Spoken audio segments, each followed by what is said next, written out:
resmi dari KPU diterima oleh Pak Gunarto tadi, itu melaporkan komisioner KPU baik di Solo, Jakarta maupun pusat ya, itu ke kepolisian. Kemudian kepolisian menyidik. Nah, disinilah penyidikan dugaan ijazah palsu mulai dari kepolisian, kemudian menerbitkan laporan polisi, ya kemudian menerbitkan surat perintah dimulai penyidikan, kemudian melengkapi dengan administrasi penyidikan, sampai akhirnya juga menggunakan pemeriksaan laboratorium kriminalistik atau laboratorium forensik di situ.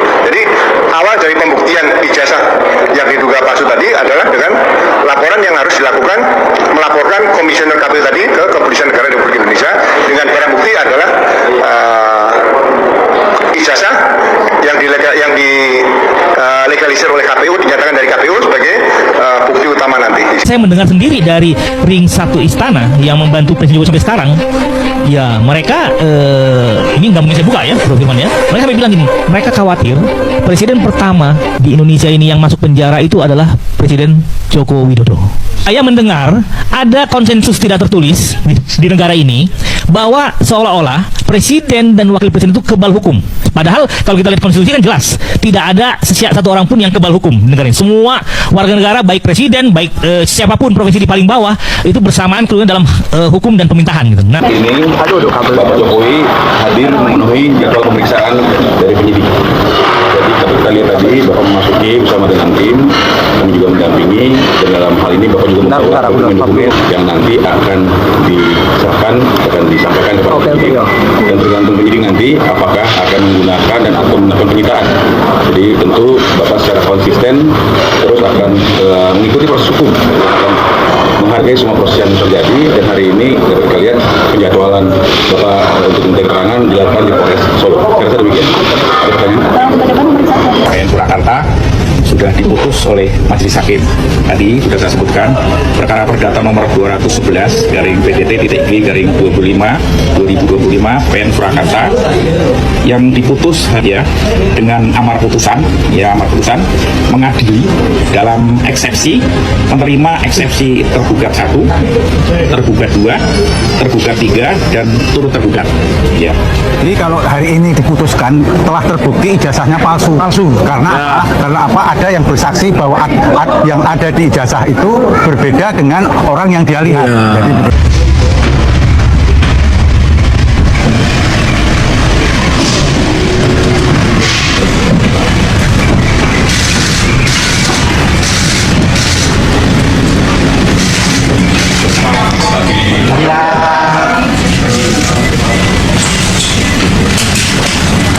Jokowi akhirnya diperiksa soal ijazah, awal terbukanya kebenaran atau sekedar klarifikasi.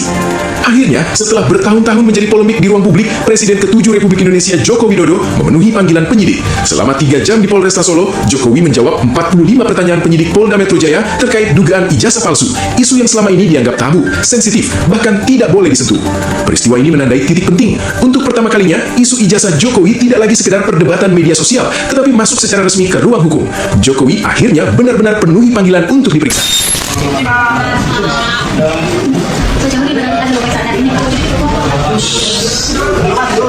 Jadi pemeriksaan penyidik 45 pertanyaan, yang 35 pertanyaan yang lalu tapi diisi kembali, dan yang baru bertanya dan semuanya saya jawab sesuai dengan yang saya tahu yang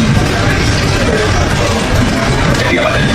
Bang Roy Suryo, ketika Anda bersama dengan kawan-kawan kasusnya sudah dilimpahkan ke tahap yang lebih tinggi, tapi di hari kemarin, sekitar hari Selasa kemarin kalau nggak salah, ada sebuah putusan dari KIP. Bagaimana Anda memaknai ini? Apakah jangan-jangan Anda merasa oke? Tampaknya saya akan mendapatkan katakanlah hotel efek dari putusan KIP ini. Apa yang dilakukan bersama dengan Pak Dr. Benatua selama ini sebenarnya bukan yang singkat, itu perjuangannya panjang.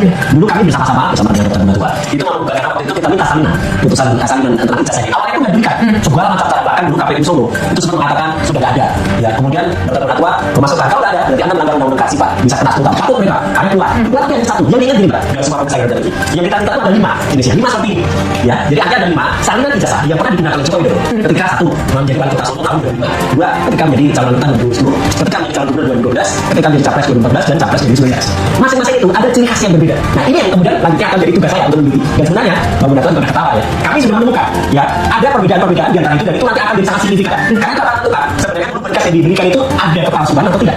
Karena tadi Pak Dr. Munato mengatakan 3 tanda tangan yang penting. Tanda tangan waktu itu Pak Rektor UGM tahun 85 yaitu Pak Teguh Yakob, dekan Pak Nardi, dan juga dekan pada saat ini diberikan data dari kapan?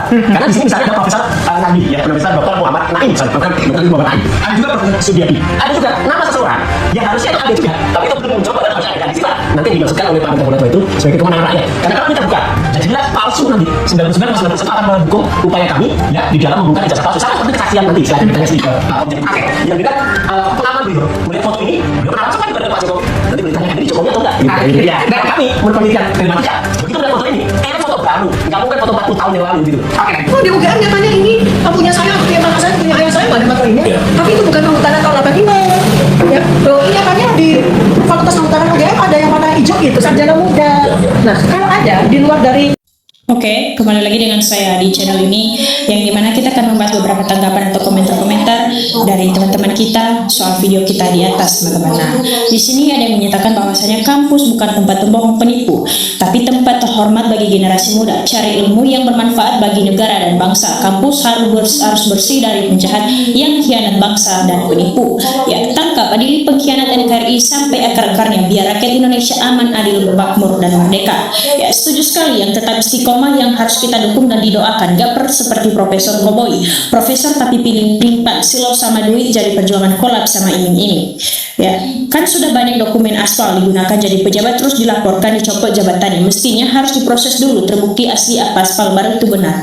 Ya, uang bisa bermain atas segala cara, bro. Satu yang rakyat minta, perlihatkan ijazah asli, jangan yang palsu. Dan Jokowi harus hadir ke pengadilan untuk membuktikan. Sampai sekarang kok masih ngumpet. Ya, kalau memang ijazahnya asli, kenapa takut hadir? Atau memang benar kata Roy Suryo, dia pembohong besar. Ya, tapi anehnya ijazahnya diragukan keasliannya, nggak berani menunjukkan keasliannya sampai minta ke pengadilan untuk kebenaran. Ya, nggak seperti Asrul Sani langsung secara terbuka lewat media massa, nggak berlarut-larut. Ya. Semoga perjuangan kebenaran dan keadilan Bu Dr. Tifa CS sehat selalu, dimudahkan, dilancarkan, dan dilindungi Tuhan. Ya. Bela Jokowi akhirnya terperangkap hukum, juga segera proses hukum UGM dan Jokowi. Termul-termul masih aja ngeyel, ijazah Jokowi bodoh, gak terima seret termul-termulnya sekalian. Mungkin tiap orang cerdas dan pintar menyimpan hati rakus dan serakah. Ingat, kematian pasti menunggumu entah kapan. Rakyat dan masyarakat belaka bisa dibohongi, tapi keadilan akhirat pasti datang di suatu saat nanti.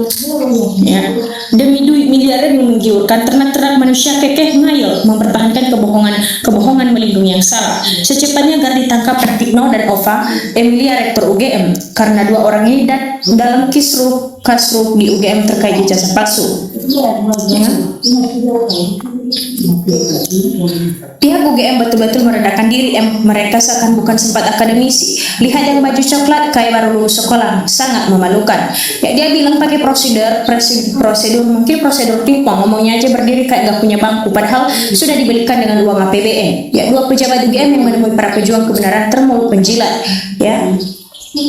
Jalani dulu proses hukumnya, para boleh mundur akui dulu, nyatakan dulu bahwa UGM tidak pernah membawakan ijazah Jokowi. Layak rektor Universitas Gajah, duduk dipecat saja ganti, masih banyak orang cerdas, jujur, pintar, kerja keras untuk UGM. Ya, semua yang membela ijazah Jokowi harus diadili semua, UGM harus bertanggung jawab, semuanya harus dipidana, termasuk pun juga pengacaranya. Ya ampun, rakyat dosa apa kok para pejabat jadi ternak Jokowi? Hei, kalian para pejabat, saya mau tanya, kalau Jokowi mati, apa kalian takut ikut mati juga? Nah, memang harus dimusnahkan orang-orang yang seperti ini, melindungi ijazah palsu, padahal mereka orang berpendidikan loh. Sebenarnya gimana? Apa ijazah itu nggak jelas identitasnya asli apa palsu? Kok UGM merahasiakan? Ya, berlagak tak aturan tapi tujuannya hanya untuk menutupi kepalsuan. Sungguh selama ini rakyat Indonesia disuguhi tontonan yang penuh kebusukan. Kenapa kebohongan harus ditutupi dan dipertahankan? Ya, kalau benar Jokowi lulusan kehutanan UGM, cukup tunjukkan SK yudisium, skripsi, ya KKN dan lain-lain. Tidak perlu dapat debat UGM jadi pahlawan kejujuran yang berhasil menghentikan perdebatan. Ya, kasihan mahasiswa UGM, bisa-bisa calon mahasiswa malu juga mau daftar masuk UGM. Yang saya heran, pejabat kok mau jadi penjilat, harusnya dibayar rakyat kerja dengan adil untuk rakyat, menjilat pada orang yang diduga salah. Ya, kalau benar berita mundurnya rektor UGM karena ijazah Joko Widodo, semoga ini benar adanya. Jokowi pantas dan layak dihukum berat karena penipuan berat. Ya, semakin berlarut-larutnya kasus ijazah palsu, Jokowi mau tidak mau mencoreng muka pemerintah yang terkesan lemah, tidak mampu menyelesaikan masalah ini. Ya. Selama Kapolri Sigit tidak diganti, hukum tidak akan jalan jika terkait Jokowi dan gerombolannya. Tangkap semua pejabat di UGM yang mencoba untuk menutupi kepalsuannya ijazahnya Jokowi. Ya, rakyat Indonesia yang sejati ialah mereka yang menegakkan kebenaran, bukan yang suka membela kemungkaran. Jika benar Anda cerita Indonesia minta Jokowi, tunjukkan ijazahnya dan diuji keasliannya secara independen. Jika tidak, Anda adalah rakyat Indonesia yang termulu. Nah, gara-gara satu orang mendadak banyak pejabat tergagap-gagap menghadapi orang-orang yang ingin mengungkap keaslian ijazah seseorang yang juga aspal. Ya, maju terus para pahlawan pembongkar ijazah Joko Widodo. Nah, kenapa UGM begitu bersikukuh tidak mau membuka diri untuk memberikan data kuliah Jokowi ini ke publik? Nah, padahal UGM lah yang paling berkompeten untuk menyelesaikan carut marut kasus ijazah Jokowi ini. Semakin UGM berkelit dengan segala alasannya, semakin publik curiga bahwa ijazah Jokowi memang palsu. Padahal masalah ini sangat mudah dan simpel untuk diselesaikan sebenarnya. Ya. Sudah gili, ini petugas terus apa maunya. Adili dan penjarakan Presiden bekas Jokowi dan keluarganya. Maksudkan Wapres Fufufafa, Hai KKN dan Paman Usman. Ya, pesan saya yang jadi pemimpin NKRI, jangan pengkhianat. Kenapa merampas hak orang miskin? Dasar orang ahli neraka, makanya suka menyengsarakan orang miskin yang susah cari makan. Ya, nggak akan selesai kalau tidak ada yang jujur, terutama penegak hukumnya, baik itu polisi dan hakimnya, jelas sudah melanggar hukum tapi masih dibelah-belahi. Ya, sulitnya di negara ini mencari kejujuran. Masya Allah, mau sampai kapan kebohongan ini akan terungkap kebenarannya? Rakyat cerdas mari mempertahankan negara ini untuk tidak hanya dengan satu orang keluarga, kelompok merasa dan jelas berkuasa. Ya, semoga perjuangan kebenaran dan keadilan Bu Dr. Tifat CS agar diangkat saja jadi Menteri Pak Prabowo agar mikirin kenegaraan Republik Indonesia. Nah, institusi UGM dijatuhkan kredibilitasnya demi pembohong. Padahal institusi pendidikan harus menjunjung tinggi nilai-nilai kejujuran. Nah, selama pemimpin negara masih titipan, tidak mungkin bisa ada keadilan karena semua aparat sudah terkunci rapat. Kecuali pemimpin dari independen, maka baru bisa ambil tindakan tegas seperti pemimpin terdahulu. Ya, inilah ini sangat berbahaya buat negara Indonesia. Nah, hanya bisa berdoa agar menutupi kebenaran segera kena azab dunia sampai akhirat. Nah, kepalsuan itu walau ditutup cat rangkap berapapun akan pasti terungkap. Harusnya sekarang pihak UGM yang sangat berkepentingan ijazah UGM diindikasikan dipalsukan. Ya, semoga para pejuang pembela kebenaran, kejujuran, keadilan diberikan kesehatan dan selalu dilindungi oleh Tuhan supaya kebenaran cepat-cepat terungkap. Harus dihukum, jangan hanya rakyat saja. Kalau salah dikit dihukum, itu semua karena waktu menjabat Jokowi sedikit-dikit mengkasuskan terhadap orang-orang yang kritik, gak taunya punya banyak bobrok yang ditutupi. Nah, inilah pejabat sekarang, bukannya ramah sama tamu tapi nampak arogan. Sangat banyak yang tersangkut membantu pemalsuan ijazahnya Jokowi, dari dosen politisi mengadil. Padahal kalau mereka ini nggak tersangkut, maka akan sangat singkat pembuktiannya. Nah, pegawainya jawabannya nggak mutu, nggak bisa bedakan pejabat publik sama orang biasa yang bukan pejabat publik. Ya, ini sangat parah. Nah, sebenarnya bila mereka mau jujur, sudah lama persoalan ini selesai. Jadi bila ini terungkap, maka penjarakan mereka yang berusaha menyembunyikan kebenaran. Ya, para pejabat yang menutupi, melindungi kebohongan, penipuan, hati-hati, hidupmu tidak akan berkah. Oke teman-teman, demikian saja video kita kali ini. Semoga kita bisa berjumpa lagi dengan video-video kita berikutnya. Jangan lupa ditonton dan jangan lupa ditinggalkan subscribe-nya. Terima kasih.